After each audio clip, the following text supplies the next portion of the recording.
Crafters, it's Louise with you on behalf of Kitaholic Kits today, and it's my first page from the December kit. And what I want to share with you is actually using a cut file in two different ways. So my page I've titled Fabulous, and you can see that I've used one of the exclusive December cut files. So it's the heart with the stripes in it, and it was perfect for backing, so I knew straight away what I wanted to do with the actual cut file.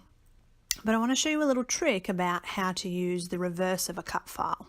So I'm picking a patterned paper first, and I end up with this darker blue. Now I could have made this cut file exactly as it was, but I decided to trim around the heart because I wanted more of the paper to actually show through the page.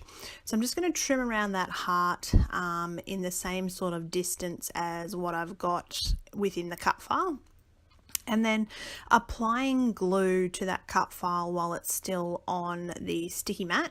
So I just use a tacky glue, and what I then do is actually flip that over and adhere it to the 12 by 12 sheet of paper. Now then I leave it overnight because I want the glue to be completely dry before I actually peel that cut file off, and you'll get to see that shortly. So what I'm doing is actually creating two layouts from the one cut file. So you get the one where the cutting machine actually cuts it, and then you get the reverse of the cut file, which you can then use to create a page as well. So it's all dry, and I'm going to peel that craft mat away, and that's actually going to be able to be used for another layout. Now I'm going to pop that aside and show you my fabulous page, which is the other part of the cut file. Now I started with a 12 by 12 background paper, and I had no photos in mind. It was purely just what am I going to do with this page? And I know that the request from some of the members of the Kitaholics community has been for multi-photo layouts. I'm more of a single photo layout type of person, but if I'm going to use multi photos to tell a story, I'm going to use smaller photos. I don't tend to use 4x6s on an actual 12 by 12 page. That's just a personal preference. So in this case, these are actually slightly larger than 3x4. They are printed on, they must be printed on a 5x8. And then I use them, so yeah, I print them 2 to a 5x8, that's what it is. And that's how I get just that slightly larger than 4x6, but not so large that it overtakes the page. Now, off camera, I've gone ahead and finished the backing of the cut file. And I've also added some cardboard underneath so that it has a little bit of dimension on the page. And I have a bit of a toy around with what I'm going to do in the background. I'm really not sure whether to add mixed media, whether I like it sort of clean. The good thing about using white cardstock in your background is that you can create a mixed media background, and if you don't like it, you can just trade it out for a new piece of 12 by 12 white cardstock. So certainly in this case, that's the main reason why I swapped. Also, I found that patterned paper was just a little bit too busy. I couldn't quite see all the work that I'd put into the cut file, so I've actually used the white background. Now, one of the things I want to mention too is don't forget to look at some of the packaging that comes with, any elements that you buy. So for me, I had that packet of embellishments, and it had that green stripy background.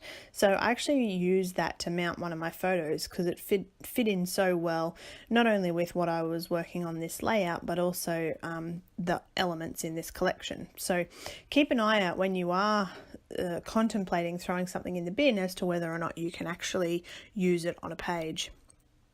As you can see, I'm toying around. Do I want it on an angle? Do I want the title down the bottom in the white? Do I want it down a bit lower? I did actually have a bit of a go at a mixed media background, but I then canned it because it just wasn't doing what I wanted it to do. I just wanted a little bit of this Kaiser mist, which comes in the mixed media kit. And these are new and they're very shimmery and very pigmented, so there's lots of color in them. That's why you can see I'm just using my brush in the water to actually spread that a little bit further, because the color's it's really bright and really vibrant. So for me, I'm just adding that bit of extra water. I wanted it to be a little bit more subtle, just enough poking out from around that cut file to add some interest to the page. And I just fiddle around until I'm quite happy with how it's looking. Now, something a little bit unusual for me is I've actually added no splatters. So I made that mixed media, added that mixed media to the background, but didn't actually add any splatters. So again, something unique that I would normally do. I would normally want to grunge that up a little bit with splatters. And I decided that just to help break it up a little bit, it needed some subtle stamping. So the stamping, I don't want to be a feature. I still want the color and the design of that outline to be my feature, but I wanted something a little bit extra as well. So one of the things I love to do at the moment is to actually add that outline around the border of the page.